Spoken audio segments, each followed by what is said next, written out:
শাড়ি পরে সরিষা ফুলের সাথে ছবি তুলে রাতেই গেলাম খালা শাশুড়ির বাসায়।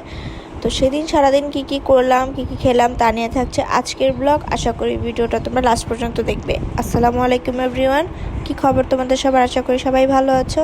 আজকে সকাল সকাল নাস্তায় ছিল আলু দিয়ে মুরগির মাংসের ঝোল, আর সাথে চালের রুটি, আর সাথে আরেকটা ভাজিও ছিল। তো বাসার সবাই মিলে চালের রুটি বানিয়েছে, তারপর মুরগির মাংস রান্না করেছিল।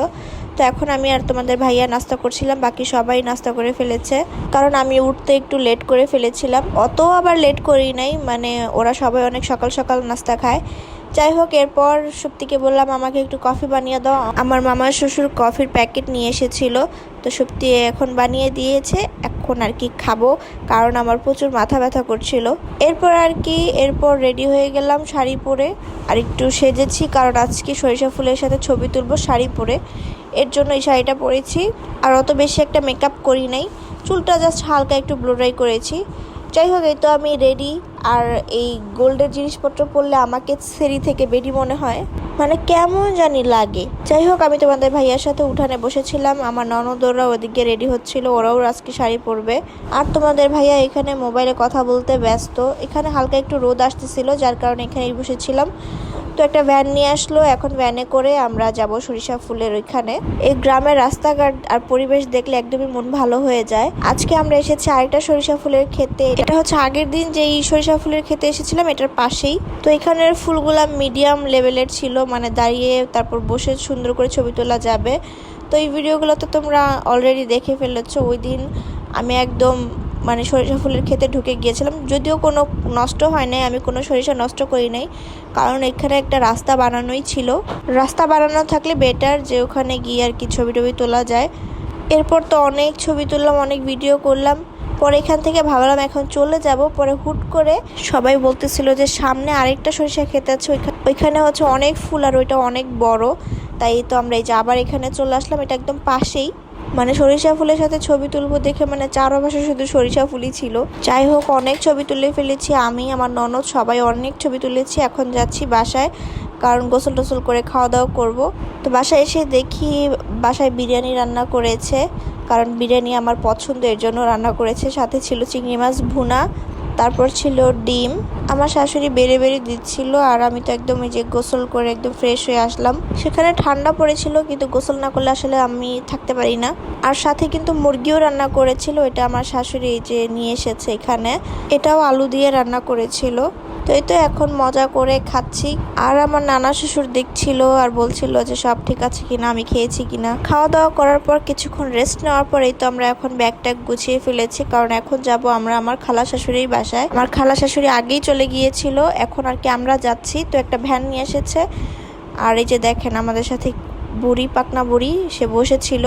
সেও যেতে চাচ্ছিল, বাট তারা কালকে যাবে। আর এদিকে আমার দেবর ব্যাগ আনতে হেল্প করছিল, আর তোমাদের ভাইয়া আমার লাগেজটাকে টেনে টেনে আনছিল। আর আমার অবস্থাটা একটু দেখো, কেউ হাসবে না প্লিজ। আমি একদম টুপি পরে, সোয়েটার পরে, শাল নিয়ে, পায়ে মোজা পরে একদম রেডি, কারণ প্রচুর ঠান্ডা ছিল। আর ভ্যান দিয়ে যেহেতু যাব, বাতাস লাগবে, তাই একদম প্যাকেট হয়ে গিয়েছি আমি। আর ওই যে ওইখানে আমার আম্মু, আমার শাশুড়ি, ওরা আরেক ভ্যানে উঠেছে, মানে কারণ আমাদের দুইটা ভ্যান লেগেছে, সবাই মিলে আমরা যাচ্ছিলাম তার কারণে। যাওয়ার পরে এই তো এখন আমরা চলে আসলাম সুজানগর বাজারে। এখানে আমার নানা শ্বশুরের, মানে আমার শাশুড়ির মামার দোকান আছে। তো আমরা এখানে এসে বসলাম, আর আস্তে আস্তে একদম জমে গিয়েছিলাম সবাই। পরে আমি, তোমাদের ভাইয়া আর আম্মু মিলে মিষ্টির দোকানে আসলাম এখান থেকে মিষ্টি কেনার জন্য। আর এখানে অনেক রকমের মিষ্টি ছিল, দই ছিল। এখানের দই মিষ্টি নাকি অনেক ফেমাস। তো এখান থেকে তোমাদের ভাইয়াকে জিজ্ঞেস করলাম যে কোনটা বেটার হবে।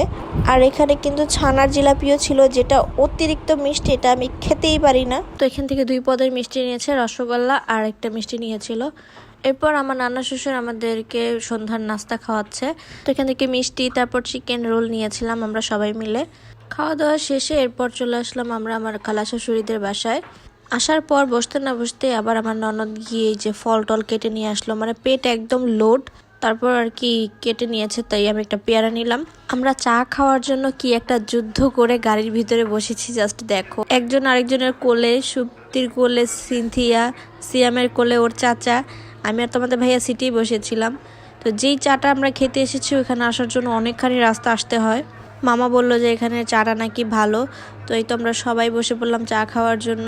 এখানে চায়ে আবার মশলা ইউজ করে, যেমন এই যে তেজপাতা, তারপর এলাচ, এগুলো ইউজ করে। আর এখানে দেখলাম রুটি আছে, তো তোমাদের ভাইয়া বললো আমাকে একটা রুটি পুড়িয়ে দিতে, তো মামাটা আবার পুড়িয়ে দিয়েছে। চাটা খেতে ভালোই ছিল। এরপর চা খেয়ে আমরা এসে পড়লাম আবার বাসায় এসে দেখি আমার খালা শাশুড়ি রান্নার প্রিপারেশন নিচ্ছে, আর আমার আম্মুর জন্য এখানে রুটি সেকতেছে। আমার আম্মুর তো একটু বাছাইকৃত খাবার খাওয়া লাগে, এর জন্য মানে আমার খালা শাশুড়ি এখানে আম্মুর জন্য রুটি বানাচ্ছে। তো একটা ভাজি করেছিল ট্যাংরা মাছ দিয়ে, ওটা আম্মুর জন্য। এখানে আলু ভর্তা, তারপর ইলিশ মাছ ভাজা, ডাল, পুঁটি মাছ ভাজা, এগুলো করেছে। আমি আন্টিকে বলেছিলাম যে এইসব হালকা পাতলা রান্না বান্না করতে। যাই হোক, খাওয়া দাওয়া করার পর আমরা অনেক রাত পর্যন্ত লুডো খেলেছিলাম। তো এই ছিল আমার আজকের ভিডিওটা কেমন লাগলো অবশ্যই কমেন্ট করে জানাই যাও। দেখা হবে নেক্সট ব্লগে। আল্লাহ হাফেজ।